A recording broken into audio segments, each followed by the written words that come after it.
Welcome to Columbus Learning. Now I am going to give you a quick introduction of our application, which is simple and helpful for the students for quick learning. Now we'll have a quick section: how to download, how to register, and how to use our application.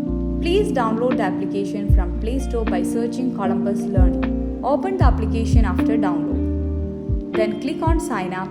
Enter your name, mobile number, password as per your choice, mail ID, city. In the selection area, choose the class based on your requirement. Must enter the referral code given by the distributor on Choose Yourself. Click the checkbox of Terms and Condition and click Submit. You will get an OTP. Enter the OTP and click Submit again. You will get a free trial for a selected class for 7 days. Now you will get into the application and you will see the interface screen with 4 options such as Home, Study, Test and Performance.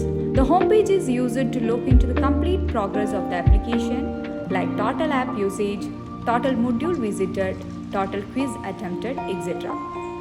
Click the study page to enter the learning module where you can see all the subject with complete chapters covered with 2D and 3D learning videos, NCERT e-textbook, key points, key terms, question and answers, formula master, experimental videos, real life videos, map works, etc. Once you complete the learning process, you can have a mock test by clicking the test page. There you can go for a chapter-wise mock test for different subjects. This mock test will have multiple choice questions. After completing your mock test, you can see your performance by clicking the performance page. There you can analyze the subject-wise and chapter-wise performance by using analysis, track recorder and suggestions. For more information, kindly connect us through WhatsApp 808-901-8889. 808-902-8889, 808-904-8889.